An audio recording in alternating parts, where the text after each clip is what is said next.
Welcome, guys, to the next episode of our Smolensk gameplay series. I believe this is episode 4, if I'm not mistaken.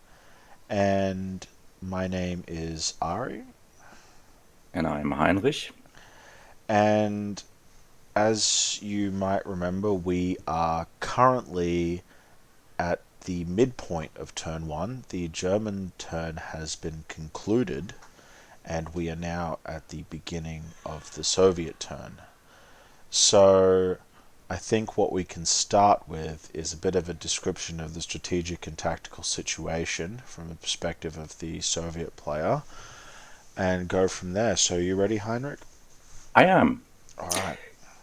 All right. So maybe I start by reminding us about what the general aims of the Soviet player are during the early phase of OCS Smolensk. And I think it's basically three goals. First, the Soviet player needs to slow the German advance east as good as he can.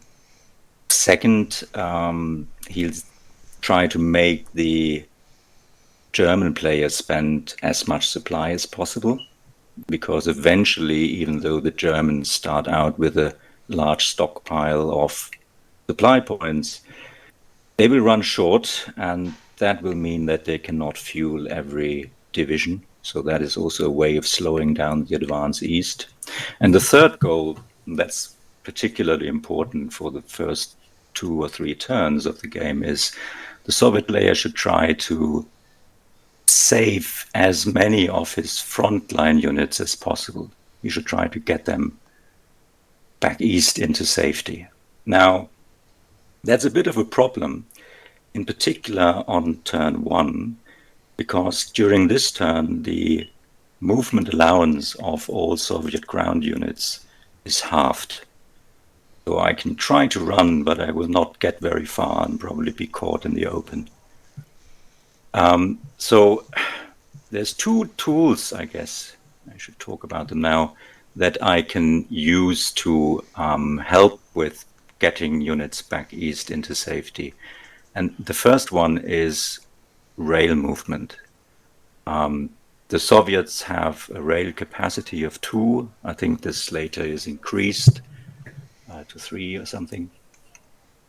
And that means with the rail capacity of 2, you can rail, say, 2 two-step rifle divisions along a single track railroad. That's not a lot, but at least, you can bring back 2 rifle divisions to safety.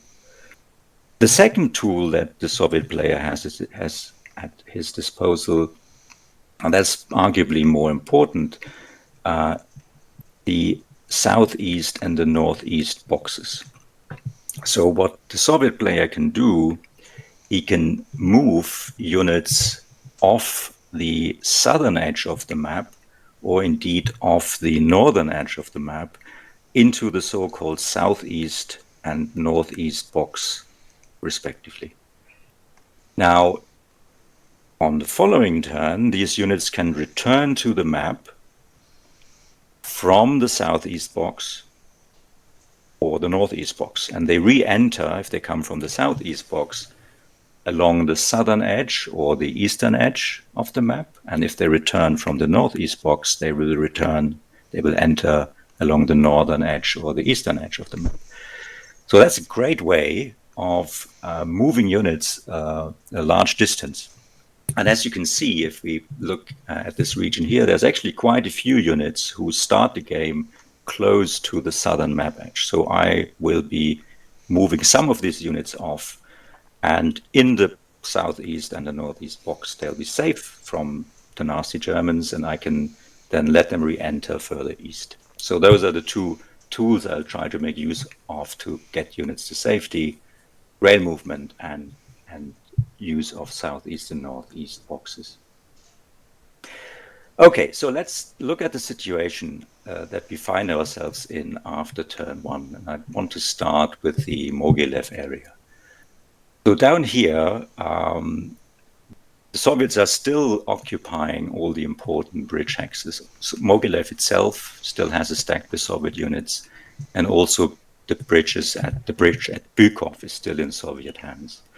Now, mind you, that's not the result of my brilliant defense. It's more or less the result of Ari's conscious decision not to expend precious resources, both in terms of supply and steps, to take Mogilev on turn one. There's this famous Mogilev gambit, which allows you to use multiple low odds overruns to clear Mogilev, but that will cost a lot of combat supply, and the Germans will use a few steps in the process. Now, Ari has decided not to do this.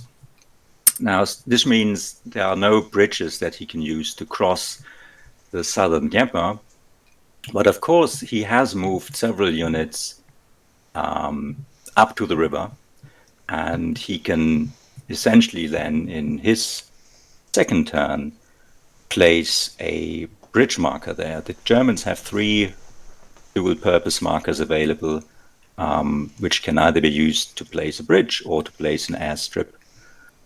So he will get across the Dnieper, even when I keep holding on to the bridges.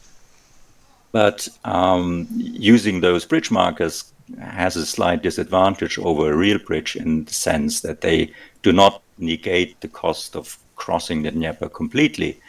They just downgrade the movement penalty from that of a major river to that of a minor river. In other words, an infantry or a unit using lag movement points will still have to pay 1 additional movement point to get across the river. The unit using track movement points will have to pay 3 additional movement points, and the unit using truck movement points will have to pay an additional 5 movement points. So it will still slow down the Germans compared to the situation when they have a normal bridge available. So what I'll be trying to do here is actually to hold on to these bridges for at least one more turn. If we look at Mogilev, we can also see that it has a unit with projecting a ZOC into Mogilev adjacent. So that means that the Mogilev is no longer a detrainable hex, cannot be used to rail units in and out.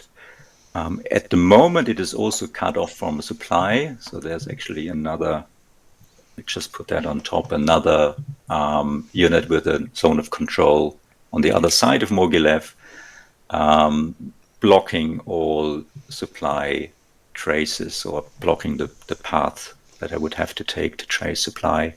But it's actually still within range of this HQ down here. So what I'll probably be doing is move a unit into this hex to negate the zone of control of this unit, and then Mogilev would be back in supply. Let's just make sure that this is correct. So this would be 1, 2, 3, 4, 5, 6, 7, 8, 9, 10. So as long as I have a unit here to negate the ZOC, I can keep Mogilev in trace supply for another turn. So that's something I'll be doing. Also, I'd like to hold on to Mogilev as long as possible. It will certainly be surrounded in the coming turn. So I will need to add more supply or to transport more supply into Mogilev. Currently, there's only 2 tokens in there that won't last for long. And that was the reason why in the initial setup, I had placed, where they are, I had placed 2 of my trucks that I could set up freely with this HQ down here, because from this location, they will be able to reach Mogilev again. I'll have to negate the ZOC in this hex. And so I'll bring 2 supply points into Mogilev. And hopefully I can hold on to this for a few more turns. So Bykov, similar situation. I'm still in possession of Bykov, not because of my brilliant play, but Ari was unlucky with his combat rolls, and for that reason he was not able to take the bridge. So again, I will try to hold on to this bridge for a bit longer. Okay, let's move now to the Orsha area up here. Again, Ari has decided not to spend resources to take Orsha on turn 1. Now, in this particular case, Orsha is actually still a detrainable hex. There are units adjacent to the rail line, but they are in move mode, so they do not exert a zone of control. So I can move units, I can rail units out of Orsha, and in theory I could rail stuff into Orsha as well. But here I will use my rail movement to bring 2 rifle divisions to safety, I think. Now, the most interesting thing that has happened during the German half of the turn is Ari's breakthrough with 12th Panzer Division to Krasnoye, and that is a problem for the Soviets because obviously it cuts the important road, secondary road that connects Orsha with Smolensk. I mean, that is, for me, the fastest way to move units east, but now I cannot do this.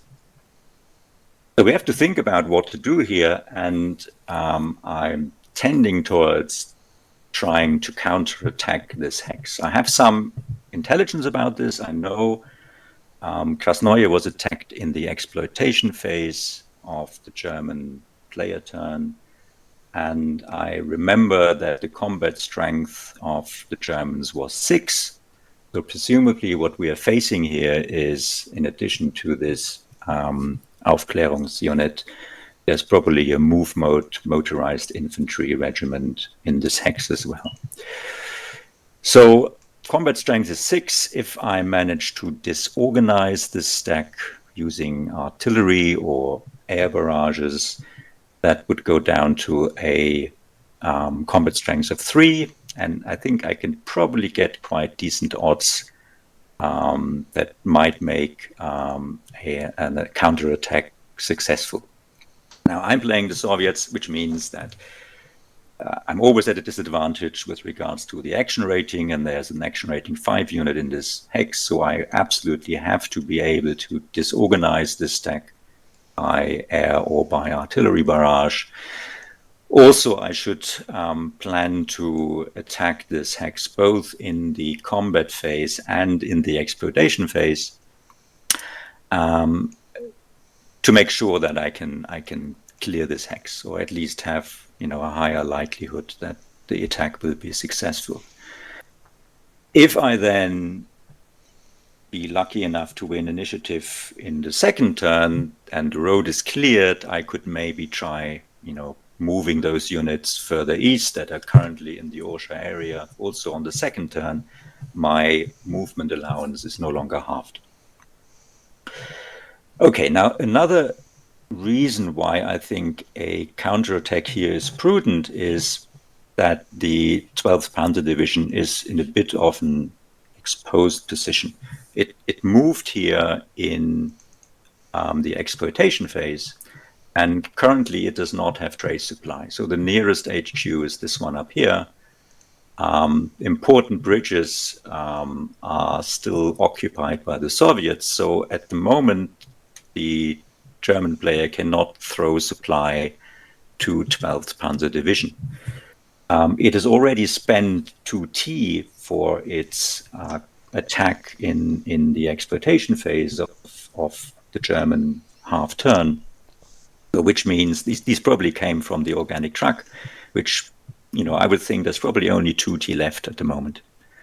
So if I manage to attack both in combat and in exploitation phase, at least I'm posing a few questions to the German player, either to use the 2T to pay for combat or use internals, which will later cost the German additional supply to replenish the internals, or withhold supply and defend at half strength, which in turn would make it more likely that my attack is successful. Okay, so that's much about the Orsha area. Let's move to the Vitebsk area. Now, in the Vitebsk area, the southern city hex has fallen. That was to be expected. Again, the Soviets still hold on to the northern city hex. That is kind of important because that contains an airbase, which is so far denied to the German player. We still, as I mentioned, hold river crossings. I can't remember what this river is called, to be honest. Western Part of the Vienna. Dwina, the Western Dwina. Oh, yeah, it says up here. You're right. Also, what we can conclude from the way Ari's moved his motorized and panzer divisions is that he's currently not making a strong push towards Velis. That would be one play, to try to break through here early on and then come down to Smolensk from the north. That has not happened. So that, will give me the opportunity to try to maybe save and retreat some of these units.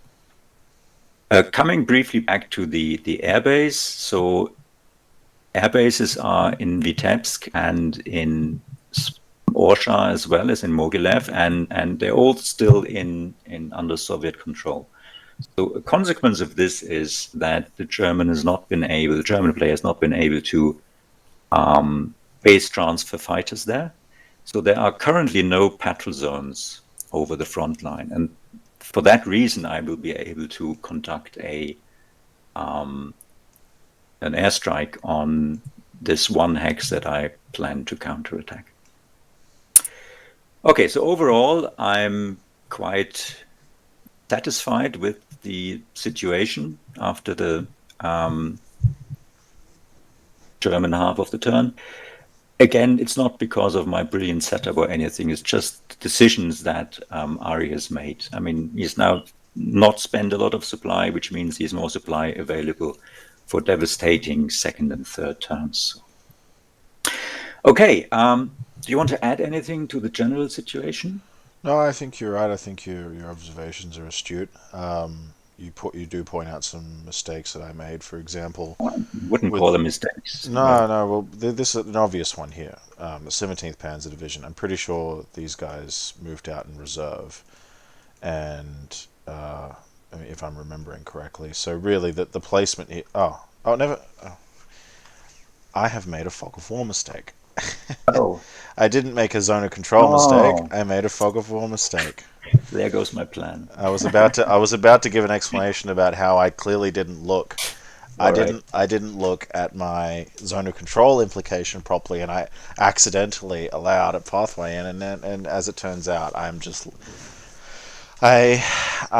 the kind of person that I hate, somebody who doesn't look at their fog of war correctly. So I apologize for. That's no problem. That's fine. Don't worry about it. I think this is a great demonstration actually to viewers as to why I am pretty hard on this and why I'm going to be pretty hard on myself right now for this. Is that, both players are staring at the map for long periods of time, and they are progressively making plans and altering those plans in real time. And fog of war and what's visible is an impact on that, big, especially in the case of zone of control. So as you can see, unfortunately, as due to my mistake, there has to be a modification of Heinrich's plans in this particular aspect. Probably important that I check a lot of my other stacks at some point in the future to make sure I'm not making the same mistake. But there's no zone of control here, so No. Yeah. I can at least say I'm not making. Yeah, it's not a problem. But as you say, it's a nice illustration. So the relevant rule here is that if there's a unit with a ZOC in the stack, it needs to be on top. Correct. Yes. Right. It needs to be visible. Yes. Because again, it affects supply, which is one of the biggest aspects to forward planning in this game. So if you make assumptions based on your player's erroneous stacking or lazy stacking, then you can end up making moves that would have otherwise not been well inspired. And that I've seen it in many games before, where that can lead to some resentment or anger. And even in games where at the beginning of the game I would tell the players, I'm like, all right, make sure you guys are on the same page about fog of war, not just in regards to combat mode units or zone of control units, but HQs and all of the stuff we discussed at the start of this video series, for example, because you wouldn't expect it, but sometimes in the most all tactical situations are full of unexpected surprises, and Fog of War plays into that in ways that nobody can predict. So all those little hidden assumptions you're making about what the enemy player can and cannot hide, or does not know that they should be hiding or shouldn't be hiding or is too lazy to be hiding, can make you screw up your plans, and that can make it kind of feel like, well, hey, that wasn't quite fair. If I had known that, I wouldn't have made these whole series of moves, and yeah, it ends up kind of making the situation not feel so great. It takes some time. It does take some time to get on top of it, but anyhow, Yeah, no, yeah, at the same time, we're all making mistakes. I mean, you should mm, always be forgiving of honest mistakes by your opponent. It's just no exactly, question about it. It's just exactly. not worth it getting worked up about these things. Yeah, it's true. But well, look, perhaps it's just in my experience only, but um, when any two people put themselves as strategic opponents for a long period of time, um, one will inevitably become Napoleon and the other Wellington. It's just nature. Um, but no, I think all of your observations are pretty good. Okay. I think it's good to be optimistic. I think counterattacking will be interesting. Um, I mean, it's interesting. I assume you are, but do you want to add anything in regards to the unique penalty on this first turn, and how you think that's going to impact your ability to respond and react?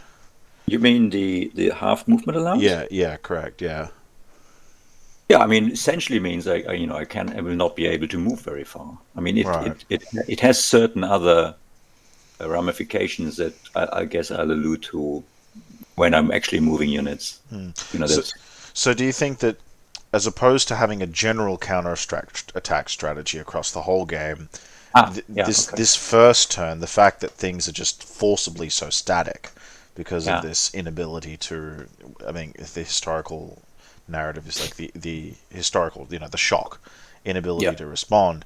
Do you think that that lends the first turn for the Soviets towards counterattacking? Because No, of uh, course not.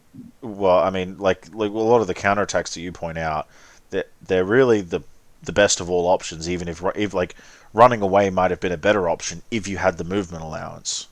Hmm. Whereas when you're halved, like take for example this division here, which with half of its movement allowance can move to here and bear its full strength. Which That's it will do. yeah, that's well, okay. I didn't realize it's actually half a step loss, but um, for all intents and purposes, that's all you can do Yeah, when yeah. things are halved like this. So I feel like that's something in the first turn the German player really needs to keep in mind, is that if you get too close to which is why I haven't, as you can see, like yeah, there's some situations where I've in very choicely gotten close to you, but in most situations I haven't, because Hmm. if you, I believe in this first turn, if you get too comfy, you're essentially backing the Soviet player into a corner where they will do counterattacks Hmm. and they will take steps away from you, and it's just it's not worth it from a German player's perspective. Right, right. I see what you mean. Yeah. Yeah, but, I th- in the next turn, when the Soviet player has more movement available, you can make bolder moves, knowing that okay, maybe the Soviet player will cut his losses here, uh, as opposed to his first turn. It's not possible for him to do that, so you're just forcing him to attack you if you do that. But yeah, yeah, no, I agree. So yeah, yeah. So let's talk a bit about whether the Soviet player should counterattack or not. I think, but first and foremost, this is obviously to some extent in a question of player personality, right? I mean, there's obviously very aggressive players who will take every opportunity to counterattack, and there's others who are more conservative who will not do this. I consider myself to be more in the second category than in the first.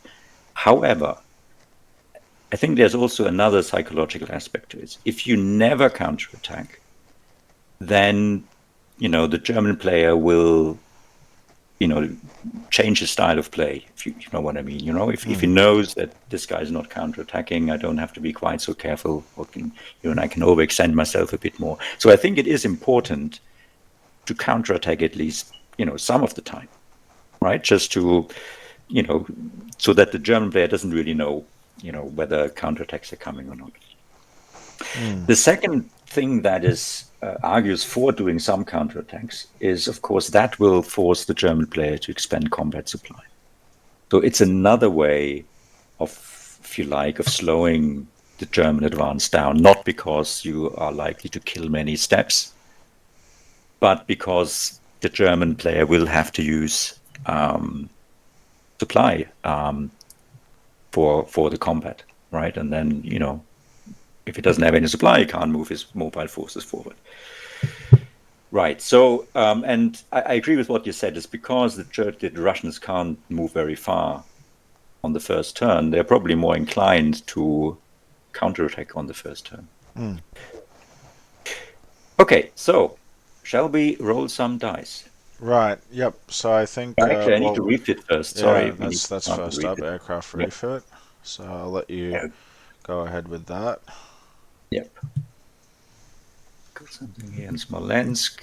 Pay 1T. Go up here. Now, Pochinok, I'll also take a T from Smolensk.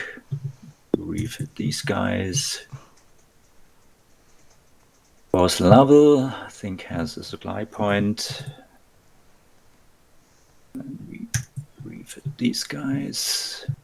Then we have some in Astemyamansk. Refit those, and Khrushchev, I think, is the last one. Yeah. Oops.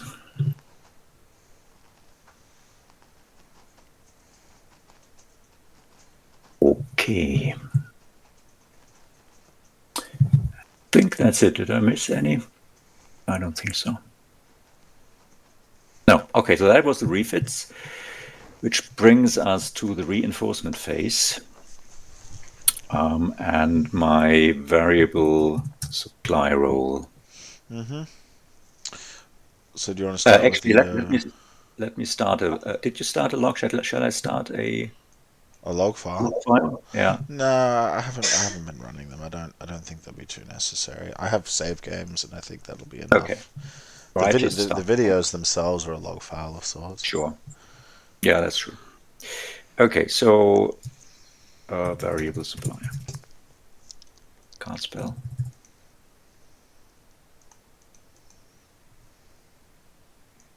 That's an 8. Let me look up what that means. Looks like that's 8 a is 7 in the early game. 9. Oh, sorry, I'm looking at the Axis one. You're Yeah. right. Nice try. Okay, so where do I put my 9 supply? Let me put them on the map first. Yeah. That's actually an interesting question because I guess it's a good opportunity for me to explain to new players some of the different ways that players might handle these things. Depending on who you're playing with, some people might say in a situation like this that yes, Heinrich right now needs to allocate supply to the legal entry points now that he's received it, at least before he begins his movement phase. Right? Yeah. And others might say, others being me, oh well, you can just hold it in your pocket and assign it to entry points according to your according to your needs as you move throughout the movement phase. And these are two schools of thoughts. The legal school of thought, according to the game rules, is absolutely you need to assign these supplies to their entry points as you are doing your reinforcement phase.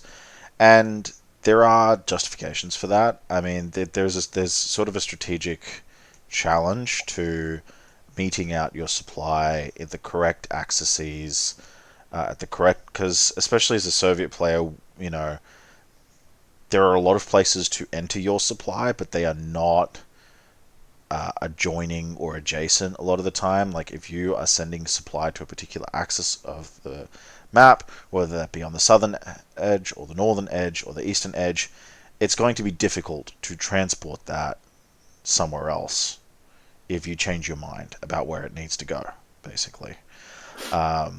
So being able to, as the Soviet player, predict and calculate the consumption needs of all of your fronts before you start actually operating them and before you start executing your plans for the turn, that can be a challenge. And for some, that is an inherent challenge of OCS that has to be part of the package. For others, particularly like me, who tend to play in a little bit more of a fluid style, what I would tend to do is I would stack up all of my supply, all of my replacements, the ones that don't have to be sent to a particular location, all together in one hex, an abstract hex, and then I would move on from the reinforcement phase. Any reinforcements that actually have to come to a particular location, I would pick that location, and I would put them in that location. That's non-negotiable. But variable reinforcements with variable entry, I would usually hold them in quote unquote what I call my pocket, and I would, as I fluidly start, because the movement phase in many a sense is kind of like the planning phase. It kind of doubles in essentially in OCS as your planning phase, as the movement phase is where you are establishing the precursors for anything that you're doing over the course of the rest of the turn, whether that be logistical build-up, whether that be setting up reserves, whether that be executing any kind of special actions involved, bridging, etc., right? Putting units in preparatory positions. So because you're doing most of that in the movement phase, someone like me would say, well, I'd like to hold that in my pocket, and I would like to simply assign these supplies to entry points as I need them. And that can definitely be seen as something that's not appropriate within the order of actions, and also can sort of be seen as micromanaging and hyper optimizing your turn. It's really just two schools of thought, to be honest. So what do you think of that, Heinrich?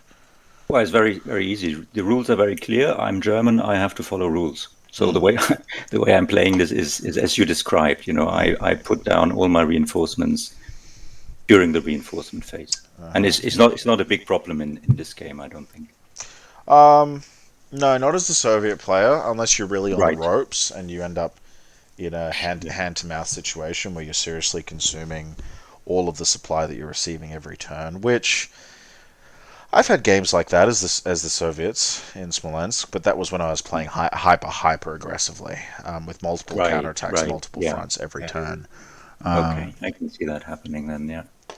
But if you're not playing that way, yeah, you'll often find that you will end up with large dumps of supplies on various axes of the map. So micromanaging what you receive isn't necessary. It is more of a challenge, I guess, in some cases, one might say, for a German player. It's something that I would say comes up a lot more in much more supply restricted games, where, for example, in like Tunisia or any other other games like that, or beach landing games, games where you are basically essentially running on limited supply, like Sicily or parts of Korea, etc., etc., when you really are doing token level accounting and calculation. Yeah, there is parts of that where some people would say, like, yeah, I really like it's so. My allocation of supply is so fragile and important to my strategic planning here that I really would like the opportunity to think and rethink and remodulate how I assign my supply. It's really one of those things where, like, just like when you're playing and you might ask a player, hey, can I reverse that move and do it again? I want to rethink it. It really kind of comes into that angle as well. Because, like, from a tactical point of view, the placement of supply is usually not relevant. Like, how a player places supply on the edges of his map through his supply pipelines is not going to have an immediate effect on any tactical situation, between players on the front line. It's usually just an optimization thing. Yeah. I mean, as long as both players agree on how this is handled, Yeah, it's fine. Yeah, it doesn't matter. yeah, exactly. I think it's that's probably the most important point, is that you need to agree, Because if you don't, and you have different understandings about how this works, especially if you, for example, playing by email, um, where there might not necessarily be like you may not be visually observing how each of you plays your game.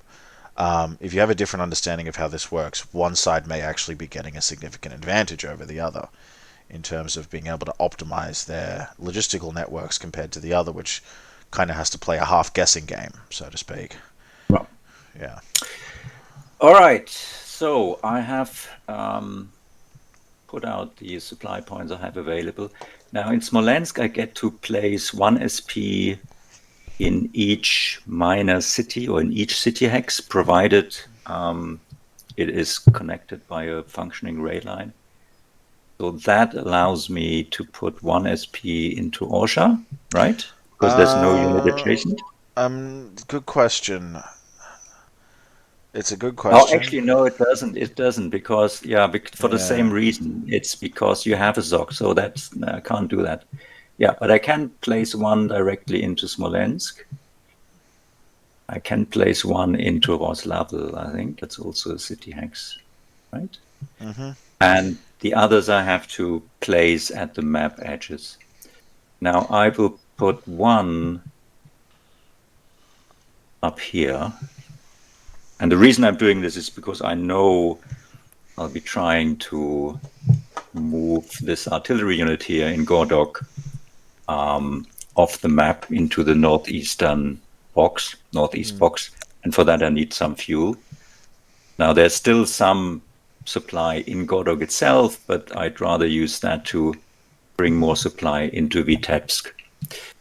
Okay, then I want to place at least 1 SP on the southern edge, like here. So the HQ in Khrushchev can direct draw from this 5 hexes away and can then throw the supply.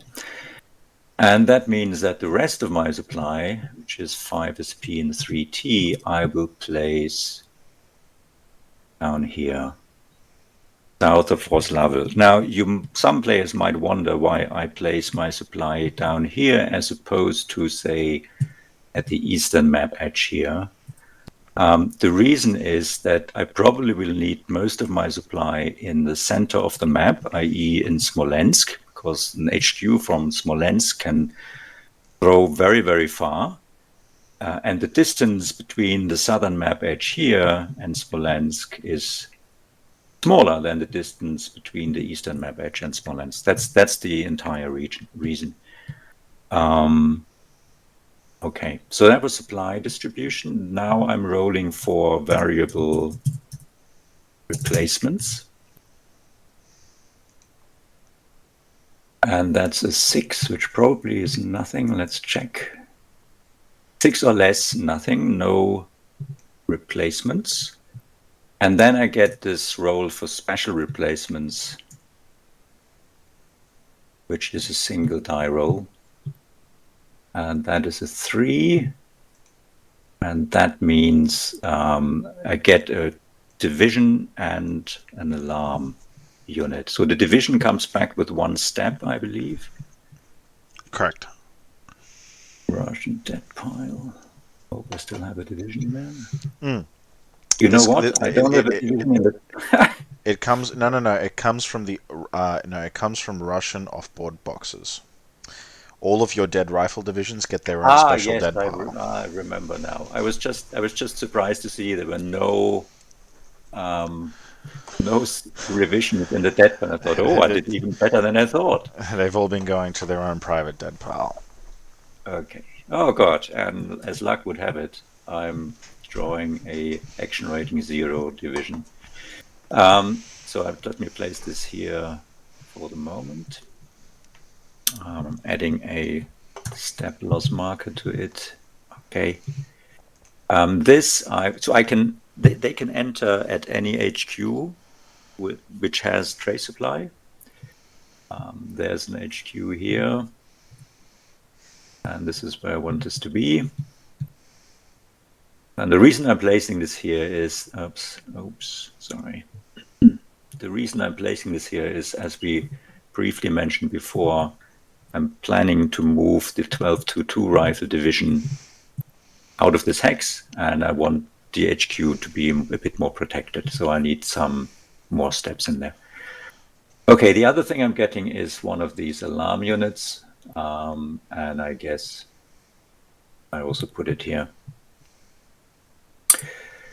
Right, so that's the reinforcement phase out of the way, and we now enter the movement phase, and the first part of the movement phase is the breakout segment. Okay, so one decision is easy to make, and that's decision about these units here. They have no trace supply. If I had my full movement allowance available, then this rifle division would be able to move to this hex, and then it, could receive trace supply from the HQ down here. That's not possible. So, rather than rolling for attrition, I will roll for breakout, because this is the first time these units are out of supply. By the I way, get a plus. I, Sorry? there aren't any actual reinforcements for this turn. Sorry. I get 3 There are reserve 3 markers. reserve markers, so Yeah, I I'm just thought sorry. I'd tell you to chuck those into your box, Yeah, so you have them available to use. Yep. Let's do that quickly.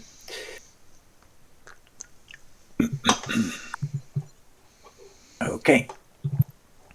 Right. So I'm rolling for breakout for these 2 units. I get a +1 die roll modifier on the breakout roll because this is the first time they're out of supply. They haven't eaten off the map previously or used tree bark or whatever.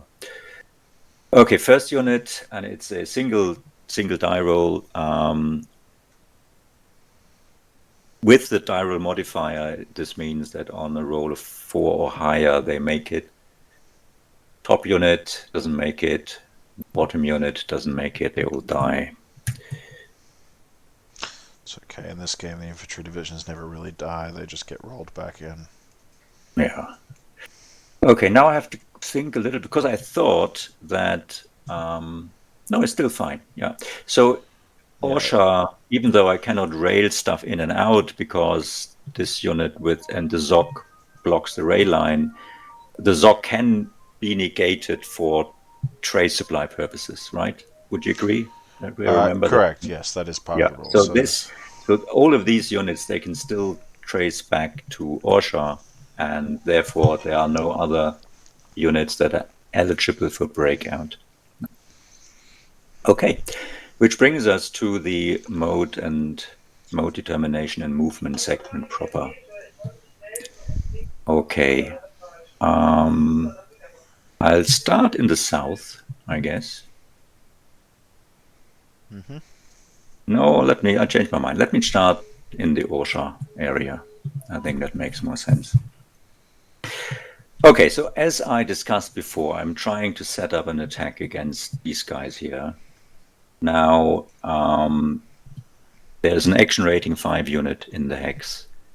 If I'm lucky and disorganize this stack, it will be reduced by 1, and I'll be facing an action rating of 4. I have a few action rating 3 units in the area, most notably units that are part of the 1st Motorized Division. So I will want to use some of these units in my planned attacks on Krasnoye, which means I have to fuel the 1st Motorized Division. I do have a supply point in Orsha itself, but I'm not going to use that because I probably will need that supply to eat off the map once the encirclement has taken place, or indeed to pay for combat supply. So I'll be looking to use a supply point that is coming from elsewhere, and I think a good way to fuel 1st Motorized Division is to make use of this HQ in Gorky and let this draw off a supply point that is on this wagon in Khrushchev. Now, at the moment, this is too far away for the HQ to reach this, so I'm going to move this supply point, this wagon point 1, 2, 1, 2, 3, 4, 5. So now it is in reach of the HQ, right? So it's 1, 2, 3, 4, 5. Adjacent is good enough. The HQ draws the SP from the wagon point to fuel first motorized division. So we switch this to the fuel side. Now there's this one peculiarity, what's that word? There's this one strange thing about wagon points that they can do this sort of drive-by fueling. So even though the supply point has just been taken off the wagon point, it can keep moving. It doesn't stop it doesn't count as ending movement. You can do this to pay for fuel. You can do this to pay for construction. I think you cannot do this to pay for combat supply. So you can't pay combat supply in advance from a transport point in this fashion. Okay, so I have expended 2 movement points so far, which means I have another 7 left. What I'll do is I go 3, 4. I load up another SP for 5. This will be this guy here. And then I go 6, 7, 8, 9, 10. So why am I moving this here? Well, the first reason is also here it is in range of this HQ in Gorky, so that gives me access to another supply point that I will be using to pay for my attack against Krasnoye. The second reason I put it into this hex is that I will want to block the path through these woods anyway, and I'm planning to move a combat unit into this hex. And this combat unit can then do double duty, blocking the path and protecting this wagon point. But we'll come to that later. Okay, now first motorized is fueled. Got its Recon battalion down here. I will try to move this adjacent to the stack in Krasnoye, and I'll be hoping to use this as my action rating unit in the upcoming combat. So because movement allowance is halved, it only has 3 movement points available. So we go 1, 2, 3. That gets us adjacent. Now, the breakdown regiment that is in the same hex will move by 1 hex to here. The reason this breakdown regiment moves here is mostly to project a zone of control into this hex. I have also a combat unit here, which projects a zone of control into this hex. In other words, if I manage to disorganize the defenders of Krasnoye and I get any kind of a DO1 result, that would result in a step loss to the German player, because he would have to, even if he chooses to retreat, he would have to retreat into a zone of control. So that's the idea behind moving this unit here. Now, of course, there is a reaction phase before the combat phase, and Ari will have the opportunity to fly a hip shoot or an air barrage to try to disorganize this unit or even this unit to get rid of the zone of control. There's nothing I can do against this at the moment, but that will also mean he will have to expend, his air units. He will have to use one of his air units to do this. But you can't plan for everything.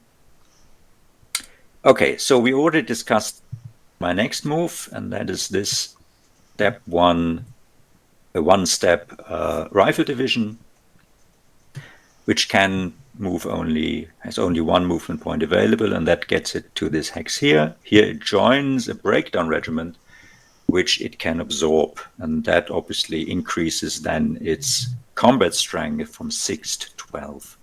Now, technically, this absorption process would take place at the end of the movement segment, but I'll just do it now, otherwise I'll forget later. Not very German of you. Pardon me? Not very German of you. I'm sorry, but Even Germans have to stop following the rules sometime. even we have to bend the rules sometime. Not very often, but sometimes. Okay. All right. So now if we see what we have We're not available for our combat phase attack, we would have zero 12 step loss, points. 0 step loss marker. I'm sorry. Thanks for catching that. No worries. Oh, we're not using that, right? That's why right. you're telling me. That's I'm sorry about that. Yeah, I'm so used to using zero step loss. that's okay. All right, so we have, what have we got? We have 12 plus 3 is 15 plus 2 is 17. So I know from the previous attack that there are 6, there's a combat strength of 6 in this hex, so that would be a 3-to-1. Hopefully I'll be able to disorganize these guys, and then we'll be looking at a 6-to-1 odds ratio in close terrain. That's not too bad. So that's acceptable. And also, as the Soviet player, I'm not looking for a DL203 result. I'll probably be happy with an AL101 DO1 result, right? That would be good enough for me. Okay, what next? Now I've been going on about the need to disorganize this stack before I can attack it with any chance, with any hope of success. So I need to use some artillery. I also should say that I will also be trying to barrage this stack and possibly this stack in the hope of getting disorganized results, because that would limit what Ari can do with these forward divisions in his next turn. So this hex has an artillery unit, and that will be earmarked. It will stay there, and I'll earmark it for the barrage of the all-important Krasnoye hex. I also have an artillery unit that's part of the 1st Motorized Division that has 1.5 movement points available. So we'll move this to here. Is that right? One, yeah. So now it is in range of 12th Panzer. So I will probably try. Yeah, I will try to barrage this stack as well. I have another artillery that is disorganized that sits in this hex here. I think this was an artillery unit that started out in Krasnoye and had to retreat 2 hexes. And I'm not going to use that, I think. But we'll just, maybe this is the point I should make. I mean, it would be kind of nice if I could combine this artillery unit with this artillery unit. In its disorganized state, this unit would have 13 barrage strength plus 16 barrage strength is 29. That would get me onto the 25 to 40 barrage column. I cannot do that, however, because the Soviet player, if he wants more than one artillery unit to combine in a barrage, they have to be in the same hex. So can't do this, unfortunately. The German player would be able to do this. So what this artillery unit will do instead is just retreat by 1 hex into this hedgehog. I probably won't use it. Now there's one other artillery unit in the area, and this is the one in Rudny, and here I'll do something which might seem a little bit odd. I have no guarantee that I will be able to disorganize Krasnoye either by an airstrike or by the following artillery barrage. I really would like to have another chance of disorganizing this hex by an artillery barrage in the exploitation phase.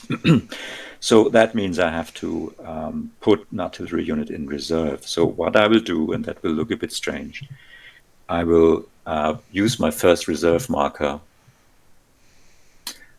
Now going to my off-map boxes here to put this artillery unit in reserve mode. Now it has to move out of the hedgehog hex because you can't have a reserve marker in a hedgehog hex, and it'll move here. Now I have to just verify something. I mean, another thing that would prevent me from putting this unit into reserve is if this deck would have a combat mode unit and would exert a zone of control. But I'm assuming these are really all in move mode, Ari, is that correct? That's correct, yeah, this time around. So that's a legal move then. So what I'll do is if I have to use this unit to barrage, then I'll do that, and maybe in exploitation phase I'll try to move it here. It'll still get killed, but that's just a loss I'm willing to take. If my prior barrages were successful and I don't really need this unit for an additional barrage, in the exploitation phase, I'll just move it back into Rudny, and then it's kind of safe again. Now again, there's a kind of a risk.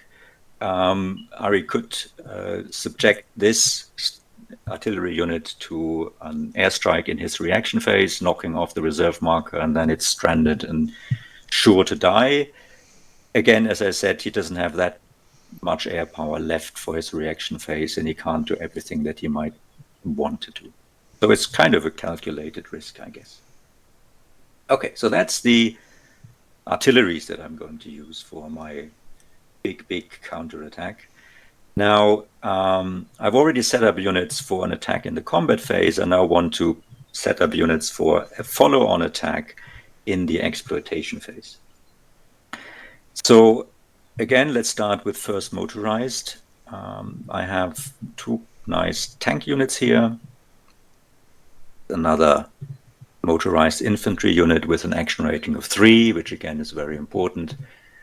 Now, if my movement allowance would not be halved, I would be able to put these guys in reserve and move a quarter of my movement allowance, and that would get me into this hex, or into this hex rather, and there they could, enter reserve mode.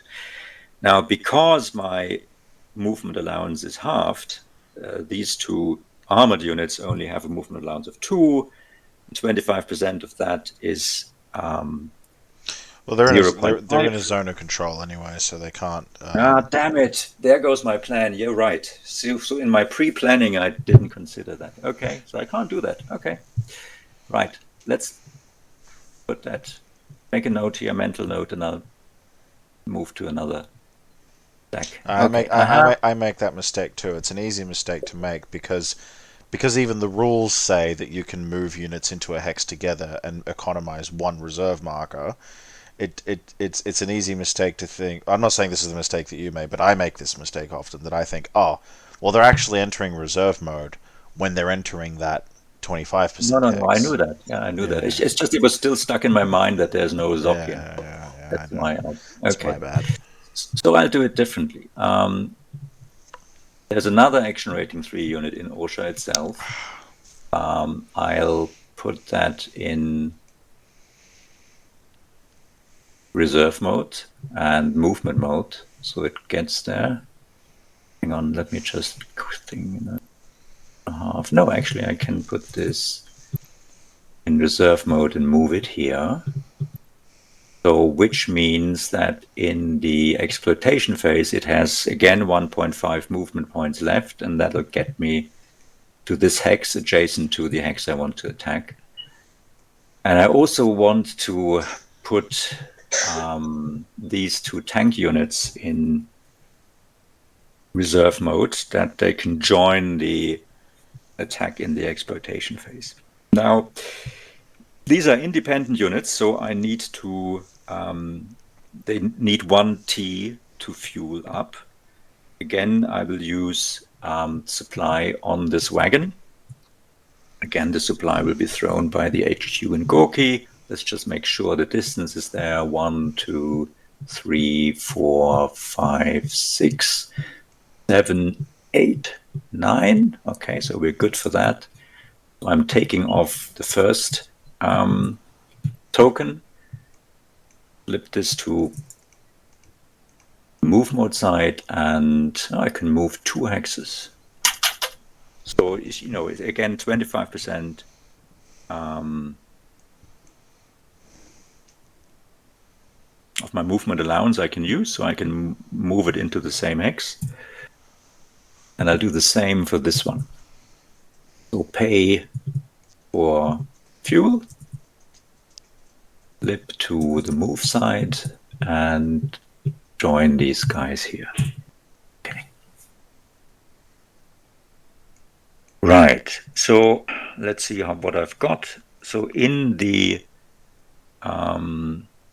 in the exploitation phase, if they move adjacent to Krasnoye, they would have a combat strength of 5 plus 5 plus 4 is 14.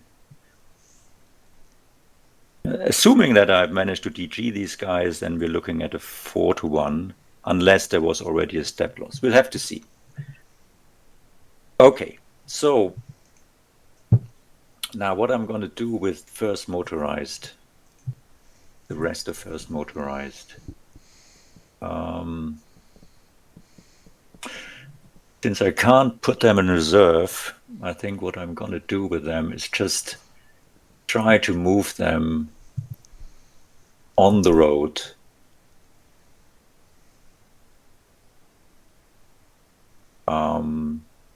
One, two, on the road towards Smolensk.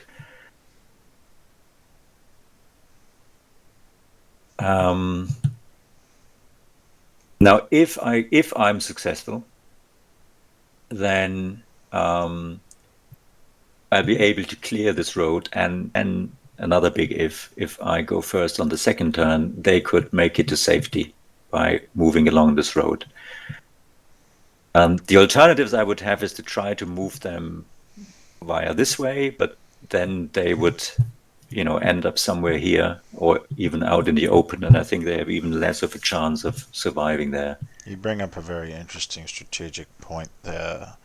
Soviet player going first on the second game turn is a very significant decision.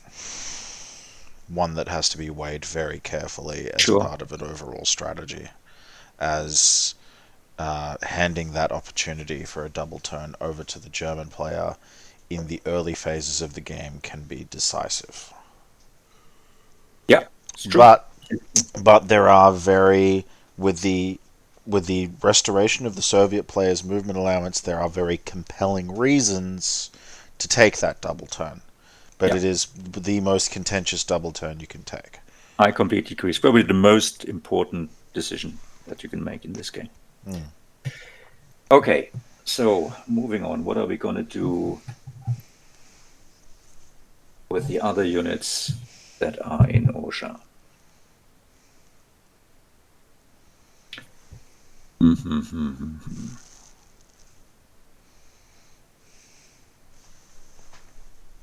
Okay, so this guy will move here because I want to keep holding the bridge for one more turn. Let me move this guy into the same hex. So it has two movement points now. 1, 2. This is mostly to add a better action rating and 2 more steps to this.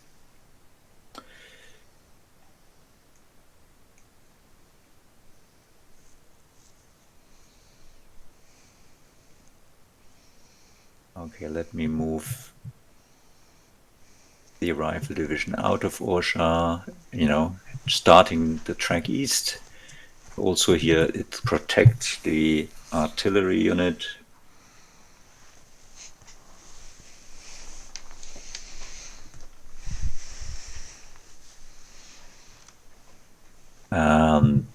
This guy here, I'll flip to move mode and move it back into OSHA.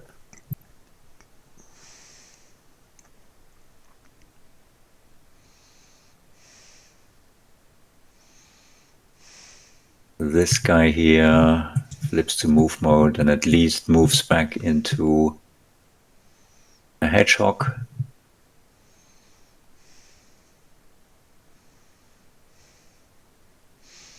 I see. Yep. Was it? I think I can see. I was just talking to myself. I was seeing what the next moves might be, I think, with the next infantry divisions clockwise. Okay. So this guy goes also into OSHA.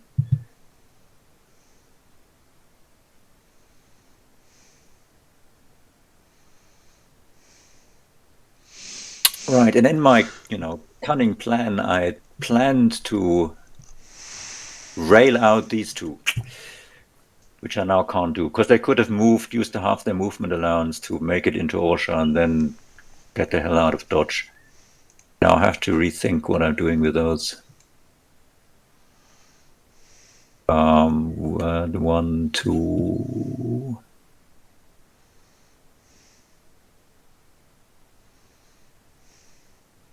Yeah, why not? Okay, so again,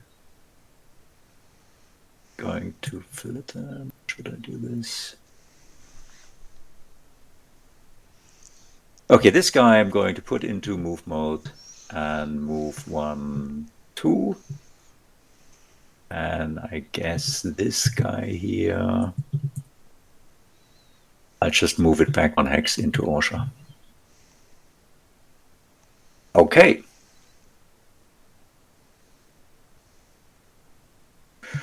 Now, that was the Orsha region. I think this is all I want to do there. Now, let's move to a different region. Let's move south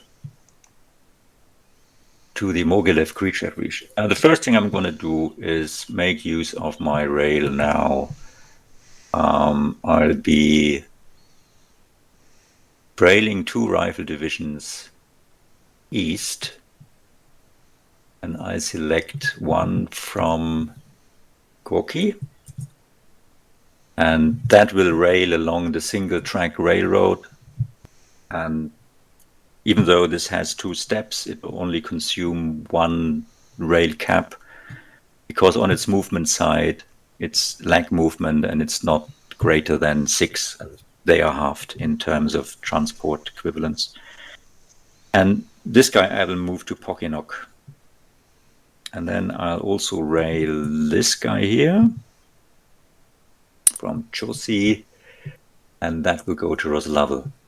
Now, why am I railing them to these locations? Both Pokinok and Roslavel are victory locations. They are unoccupied at the beginning of the game. It might seem as if they are a long way from any German units at the moment, but that is very deceptive. In particular, if the German gets a double turn, he can, zip across the map with his motorized divisions in no time. And there's nothing worse than not occupying these locations in time and having a German panzer division just waltz in unopposed. So that's the reason why I put them there. And, as you also see, these locations, they are far from any Soviet units that could walk there, essentially. So railing units there is a good way of getting them garrisoned soon. Okay. Now, I already briefly said what I'm planning to do in Mogilev. I want to, first of all, put this back into trace supply and also allow truck points to ferry supply into Mogilev. For this, I need to negate the zone of control of this panzer unit, and I'm using my alarm unit from Mogilev, it stays disorganized, of course, to occupy this hex. So now Mogilev is in trace supply. I don't have to worry about this for this turn. And also I have now negated the zone of control in this hex. So what I'm going to do is I'm using these 2 truck points to bring supply into Mogilev. So normally they would have a movement allowance of 45. This is halved to 22.5. Let's see how far we get. And 1, 2, 3, 4, 5, 6, 7, 8, 9, 10. Then I'll unload for 15. So we get, there we go, 2 supply points in here. Those are empty. 15, 16. I need to check this one here if there's no, this doesn't have a zone of control. 16, 17, 18, 19, And I'll move this for another movement point into the southeast box. So I move them now into my southeast box. You probably can't see this. And from there, they will next turn re-enter here, pick up supply, and then probably transport the supply north towards Smolensk.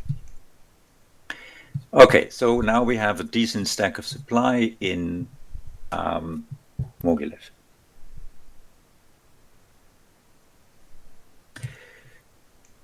Mogilev currently has, let's see, 2, 3, 4, 5 steps, so it's pretty well defended already. I will, however, add another step. This one-step rifle division will also. Is that a hedgehog? No. Is there a hedgehog in this hex? Am I hallucinating this? There's supposed to be, I think. Yeah. Yeah. But it's no longer there. I'll put a. Yeah. There we go. Yeah, thank you. So this unit can move one movement point. It will move into Mogilev.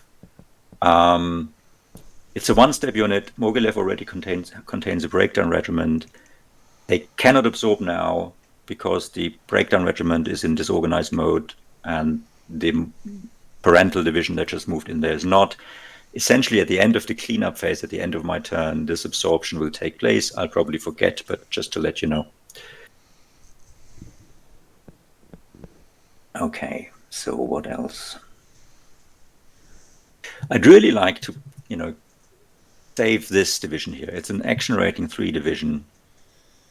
We don't have many action rating 3 units to work with, so I'd hate to see this cut off. So I'm trying to save this guy, and I'm going to move it towards the southeast box, right? So rather than trying to flee east, which is not going to work, trying to get as many units as possible close to the southeast box.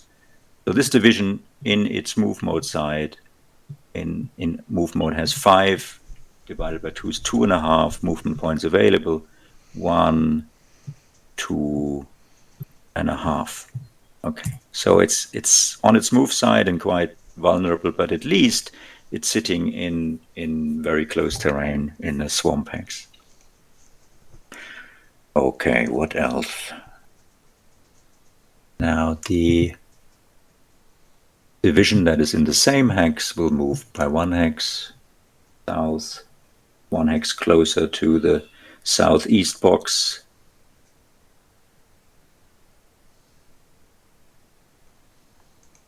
I'm also going to vacate Bykov. So this guy.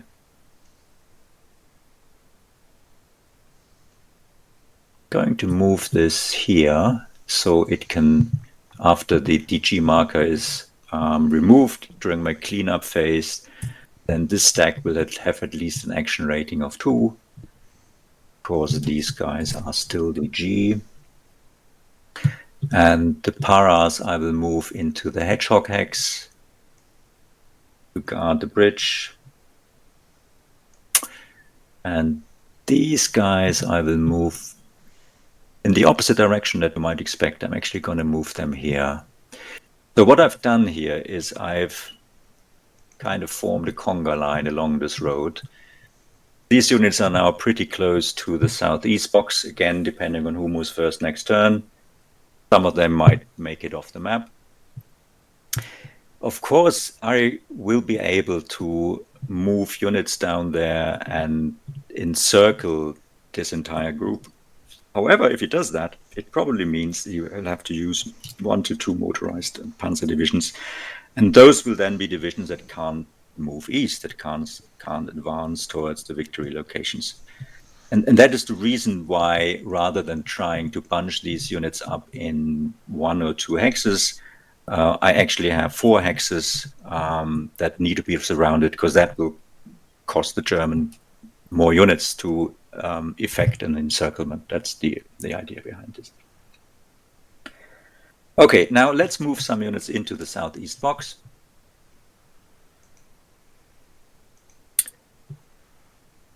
Now this one, obviously goes into the southeast box.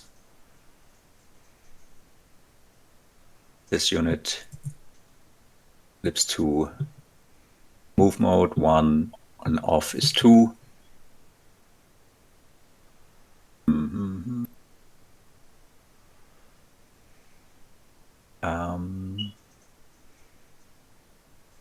This one make it? No, I thought this one could make it as well, but that's not true, right? Well, it's an interesting question, isn't it? Can I move up? You have to leave. I can't remember whether I have to use a road. Do I have to use a road to make it into the southeast box? Do you remember? The specific rule with this stuff is, right, so the southeast box connects with all south and east map edges. That's this one. Right.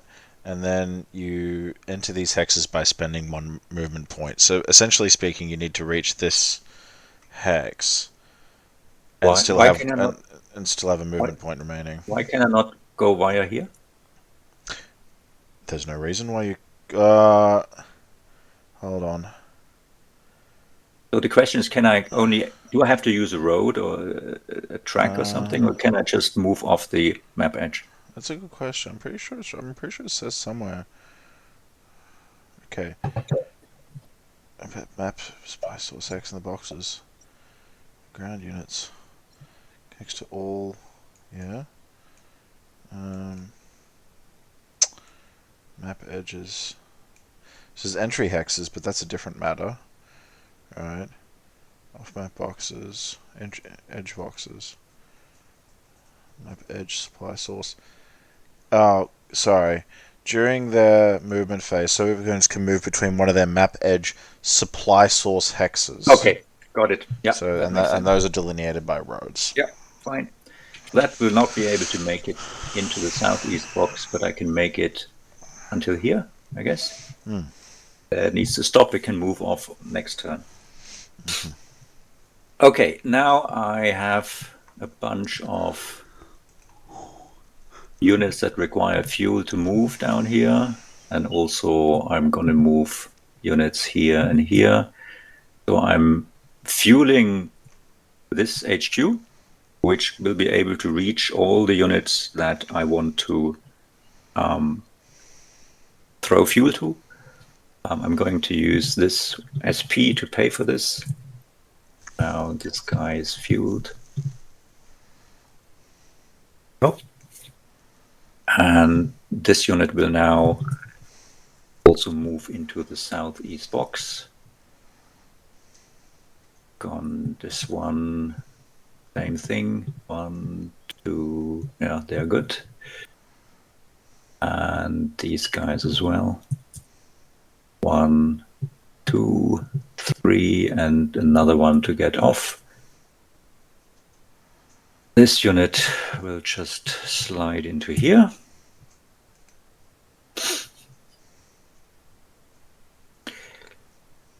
This unit is fueled now and goes 1, 2, 3, 4, 5, 6, 7. That's what I mentioned earlier. So the purpose here is to, hinder movement along this path through the woods and also offer some kind of protection for the back-end point. Then we have some units here that just about make it into Khrushchev when they move east. 1, 1.5.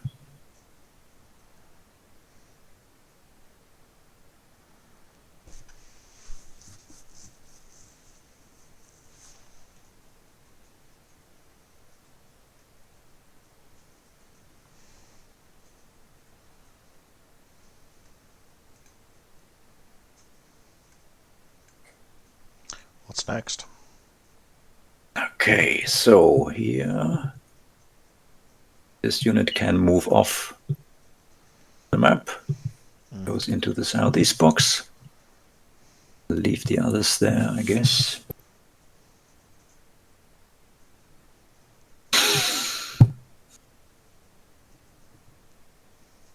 This one here moves east towards Roslavel. 1, 2, 3, 4.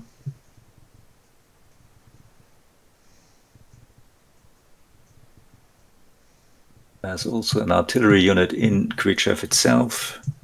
I'm also going to move east. 1, 2, 3, 4.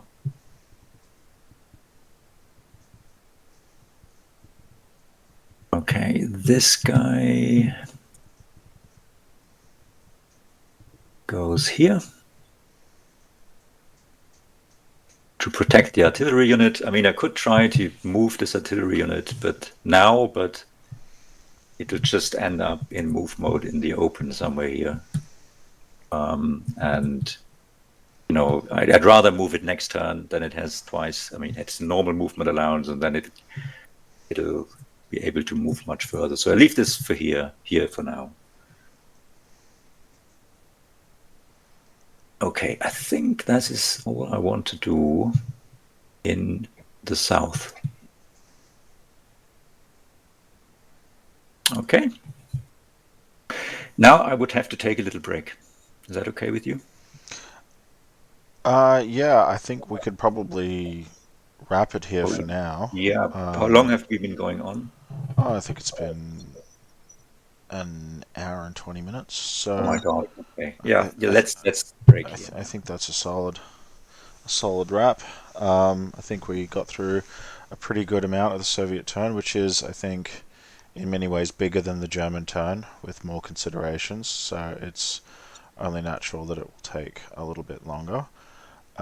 So I'll say then, thank you, viewers, for joining us. I hope you found the episode entertaining, and we will catch you on the next one. See you later. We will. See you then.